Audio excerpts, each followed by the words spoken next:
It's 4 a.m. when my clock go off. I don't hit snooze cause I'm tryna be a boss. In the whip go vroom, while I'm driving, peeling off. We just headed to the moon. What up, YouTube fam? Thanks for tuning in to the Extra Point with DK. It's your host, DK. Let's get to it. So on today's video, I wanted to talk about the segment that I saw this morning on UCSS, the Ultimate Cleveland Sports Show. Shout out to them. This morning, they had Jay Crawford, Jason Lloyd, and G. Bush on there. Shout out to G. Bush in the barbershop. Make sure y'all tune in to his YouTube channel. But on today's show, they were referencing an interview that G. Bush did with Coach Prime, Deion Sanders, this past weekend, where in that interview, Coach Prime made mention of wanting to visit with Cleveland Browns head coach Todd Monken in regards to giving him some advice, maybe giving him some coaching background, maybe some father background on what makes Shedeur tick. And so Coach Prime basically talked about how the previous coaching staff, we all know that's Kevin Stefanski and company, that did not happen. And we're talking about a meeting of the minds from a college head coach in regards to a player that's coming in as a rookie. Okay, so in that interview with G. Bush, Coach Prime said that didn't happen, and he was looking forward to meeting with Coach Monken. Now, make sure y'all go check out that interview that G. Bush did in its entirety, because you will see Coach Prime talked about how his coaching staff was actually going to go to Cleveland to meet with the organization, something that they've done for the last couple of years, and he was looking forward to that. And so while that was going on, he had planned on meeting with Coach Monken, who invited him to do so. You know, that gets lost in the context of what I want to talk about today. And that's Jay Crawford's comments on UCSS this morning, talking about his disdain or his not agreeing with the fact that it's proper for a father to speak with the head coach of an NFL franchise. Right, before we get into this clip, I want to say that under normal circumstances, which to his credit, Jay Crawford said, this isn't normal. And it's not, right? Shedeur Sanders being a young icon, having one of the top selling jerseys, having basically, you know, a super supportive following. Shout out to the CU aunties. I mean, this is not a normal player, right? His whole situation with him being projected to be, you know, a top 5 pick and then falling to the 5th round. None of this is normal. Jay Crawford said that, and it's not, right? But that doesn't mean that Shedeur wasn't the Johnny Unitas winner, right? That doesn't mean he wasn't the most accurate QB of all time. It's not a normal player. It's not normal circumstances. And yes, his dad is the best cornerback of all time, one of the greatest athletes of all time. And so with that being said, knowing all that, the circumstances and the situations and the way that you have to grow this player, right? The way you have to get the best out of this player, it's not going to be normal. Shedeur falls under that category just because he's not normal. Jay Crawford might not believe that. Anybody but Shedeur fans might not believe that. But we're going to find out if Coach Monken believes that, right? We're going to find out if Andrew Berry, Jimmy Haslam believe that. But man, let's get into the clip and y'all see what I'm talking about. This one's tricky because, like, if it's an X and O standpoint, like from a football standpoint, Deion Sanders has much more cachet than the average player's dad. But on the surface, to me, it just looks like Deion trying to insert himself into the Brown circle because he is the parent of one of the players. And I don't know if Todd Monken's going to take a meeting with him. I don't know if you've heard anything, if he's likely to sit down and talk with him. I don't know. I do know this, that he can't sit down and talk to everyone's dad. Okay, let's stop it right there. So if you listen to what Jay Crawford just said, he said if we're talking from an X's and O's standpoint, then okay, it's fine if Coach Prime meets with Coach Monken. But in my opinion, in Jay Crawford's opinion, it seems like Deion, right, not Coach Prime, Deion is trying to insert himself into the Browns organization? What are we talking about, bro? That's why you have to go back and watch the entire interview Coach Prime did with G. Bush. That's why you got to go back and watch the entire interview. And that's how I know these people don't listen to the words that are coming out of people's mouths. Because if you did, you would know that Coach Prime, number one, said that Todd Monken invited him to come in and speak with him.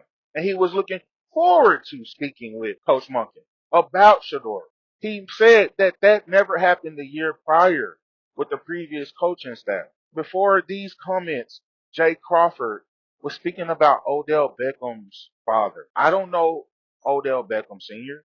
beyond him playing Texas high school football, but I've never heard of Odell Beckham Sr. being a Power 4 head coach, being a NFL Hall of Famer. So we aren't talking about apples to apples, brother. Respectfully, Jay Crawford. That does not make any sense when it comes to this conversation. But again, there he goes, putting his opinion on something that is normal. College head coaches normally speak to NFL franchises when they have a player, especially a quarterback, coming in.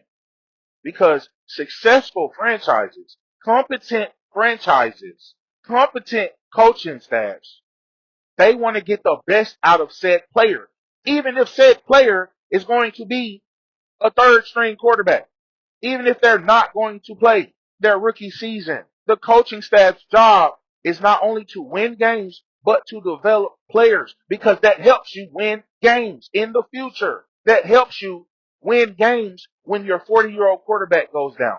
And then your third round career backup quarterback comes in and is throwing balls in the dirt and then gets a concussion. And then your fifth round pick quarterback has to come in and win the most games that any of your quarterbacks on the roster won that year. It would help to know how he ticks. It would help to know how he learns. It would help to know his strengths and his weaknesses, Jay Crawford. And that didn't happen last year. And so we like to glaze over all that. And now we want to get to Deion.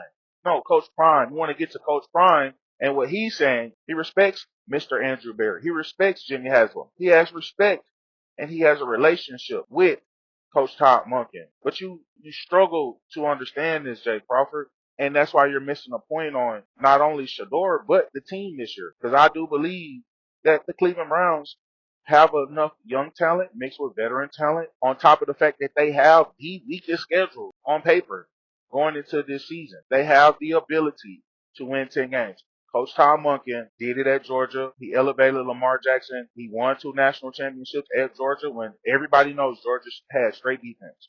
So, no, I think Jay Crawford has it all wrong. Let's dive back in and see what else he had to say. You try to look at it, evaluate every kid on their own merits. You don't need parents bending your ear telling you that their kid's going to be, the next great player. So I just think when I talked about the Deion Sanders draft, the Shedeur Sanders draft situation, I said, you got to be careful here, because if you draft Shedeur, you're kind of drafting the circus. And this is what I meant by drafting the circus. We saw the media craze that he brought to town with him. We see, and I think that everybody would agree with this, there's been a fracturing of the fan base. You're either pro Shedeur or against, and it's not pro Browns or against. It's you have to. It's just been a divisive factor in the team, and I just think it's a bad look on Deion to say that publicly. I really want to talk to the coach about my son. Okay, let me stop you right there, Jay.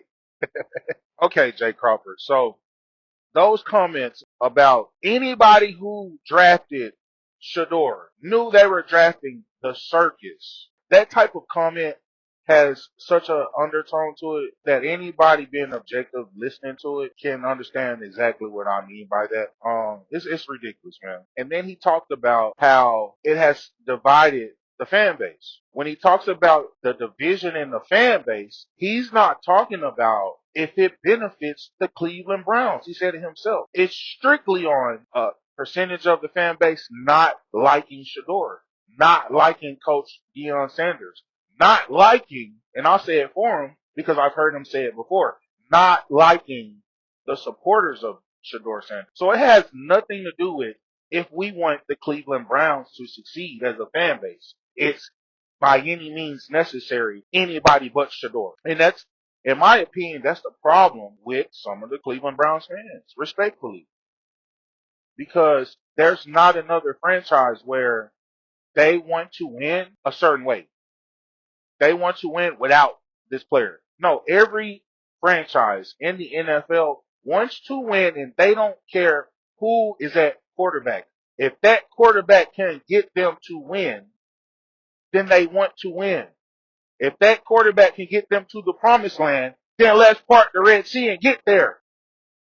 When the 49ers found Brock Purdy with the last pick of the draft, that allowed them to cut and move on from Trey Lance. That allowed them to use the fact that he was a 7th round pick on a rookie contract to stack the rest of their team. Cowboys did the same thing with Dak Prescott. Cowboys had Tony Romo. Everybody believed in Tony Romo.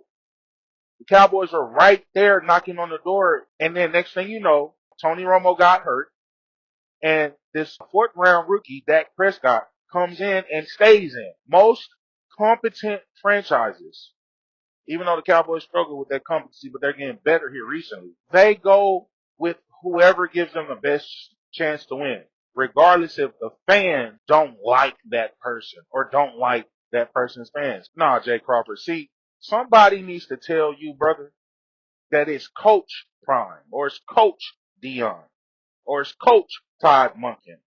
This Deion. Come on, bro. You're wrong right there. How you address the head coach of the Colorado Buffaloes. But you saying Deion is trying to insert himself into the Cleveland Browns, and I don't know if Coach Monken is even going to meet with them. If you go back and listen to the full interview, which at this point I'm doubting you even did, Coach Deion Sanders told you, he told anybody listening, he was putting on his coach's hat when he spoke to him because he wanted to speak with him from a coach's perspective on what makes the player that he coached most of his life tick, what makes him go. That's what he said. So this narrative that you are trying to paint, Jay Crawford, is disingenuous, to say the least. Let me know what y'all think down in the comment section. And if you want more Cleveland Browns content like this, please feel free to subscribe to the channel, like the video, share the video, because we definitely coming with it. Hey, this is DK, and you're tuned in to the Extra Point, man. We got more content on the way. Lego.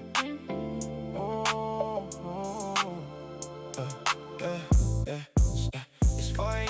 when my clock goes.